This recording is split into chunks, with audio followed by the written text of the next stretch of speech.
Hi guys, өнөөдөр штэ бүгдээрээ хэрхэн YouTube дээр бичлэг хийдгийг би та нарт одоо харуулж зааж өгье. Эхлээд болохоор бүгдээрээ нэг юм Mobizen гэдэг нэг юм апп суулгах хэрэгтэй. Зарим хүмүүс болохоор яг энэ үдий яг энэ ахгүй. Энэ дээрээ бас нэг юм рекордер байдаг зөө. Тэгээ тэрээгээ татаад штэ. Одоо ингэ бичлэгээ хийн зөө. Гэхдээ эхлээд YouTube дээр ороод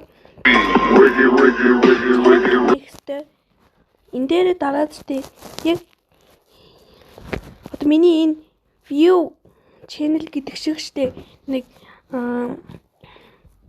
create channel гэсэн байгаа. Тэрэн дээр нь дараа тэгээ нэг тэрхргоо хийгээд тэгээд болон заяа. Тэгээд ячаа бичлэгээ хийчээд штэ энэ Mobizen гэдэг штэ энэ нь болохоор ингээд царай харуулдаг. Би танд харуулъя. Энэ яаахгүй. Ямар ч тийм одоо нэг иймэрхүү үдий. Тэгээ одоо бичлэгээ хийсэн зөө энэ дээрээ дараад